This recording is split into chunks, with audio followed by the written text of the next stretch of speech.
Yes, my dear, you're looking very lovely today. I see these lines. They're very slimming for you. Yes, I see I'm making you very hot, aren't I? Yes, yes, the temperature. Oh, hi. It's me, Bob. Ed Physics still isn't here yet. Today we're going to talk about temperature and temperature difference. Temperature difference is what causes thermal energy to move from one source to the other. And thermal energy always moves from the higher temperature to the lower temperature.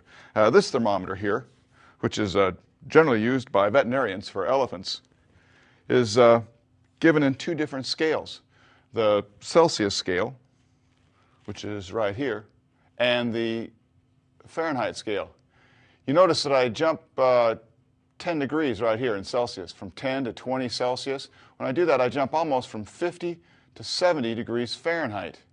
So a Celsius degree is bigger than a Fahrenheit degree. I can fit more Fahrenheit degrees in there. Why are there two scales? Well, because two different people made them up. And most of the world uses degrees Celsius.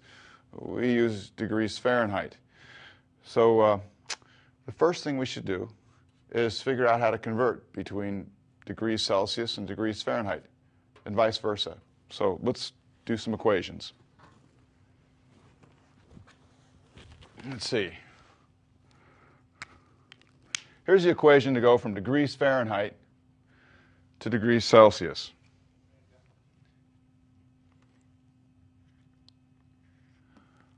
Okay, so let's convert from degrees Fahrenheit to degrees Celsius. The temperature in degrees Celsius is going to be 5 Celsius degrees for every 9 Fahrenheit degrees. That's the size of each degree. There are more Fahrenheit degrees than there are Celsius degrees because the Fahrenheit degrees are smaller. That's times the temperature in degrees Fahrenheit,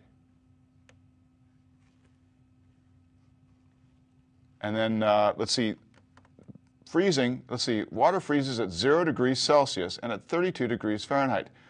So there's a shift in scale, not just a shift in, it's not just that the units are different, but there's a shift in scale, so we have to subtract that 32 degree Fahrenheit difference.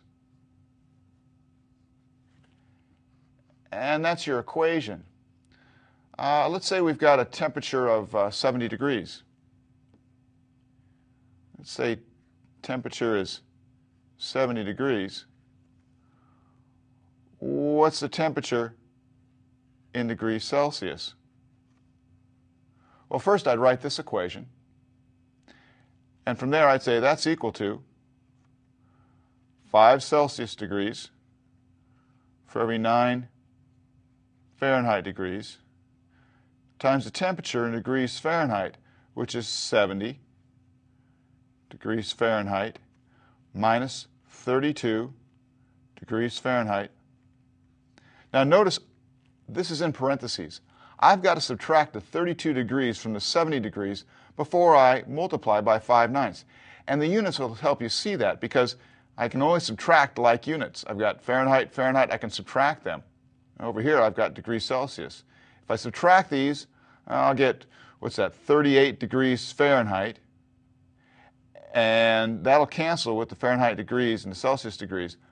I'll tell you why the degree sign's on the other side in a moment. It's due to a temperature change. We mark those differently. We'll get back to that. So if I pull out my calculator, which I always carry with me, let's see, we got 70 minus 32 is 38. So 38 times 5 divided by 9 gives me 21.1, or about 21 degrees Celsius. So room temperature at 70 degrees Fahrenheit is about 21 degrees Celsius. Let's try going the other way.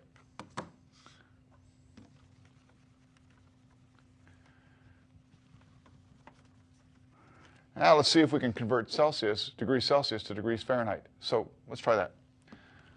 Let's see. The equation is to get the temperature in degrees Fahrenheit, That's going to be 9 Fahrenheit degrees for every 5 Celsius degrees, because the units have to work out, times the temperature in degrees Celsius plus 32 degrees Fahrenheit. Now, check this out. I've got to do this multiplication first, because the Celsius, degrees Celsius, they have to cancel out.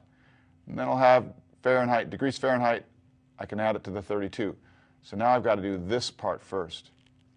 Let's say I've got a temperature of, let's see, how many degrees Celsius? Let's say I've got a temperature of 37 degrees Celsius. That's about body temperature for a human being. And I want to know, what's the temperature in degrees Fahrenheit equal to? Well, that's my working equation up here. So I'd write that out, and then I'd just say below that, I'd say, well, that's equal to 9 Fahrenheit degrees over 5 Celsius degrees times the temperature in degrees Celsius, which is 37 degrees Celsius, plus 32 degrees Fahrenheit. All right. Now let's get the calculator and figure it out. I've got 9 divided by 5 times 37. Do that first, and then I add the 32. And I get, you'll be so surprised, I get 98.6 degrees Fahrenheit. Okay, so once again, there's my equation. These are in the book, the textbook. I plug in the results, and there I get my answer.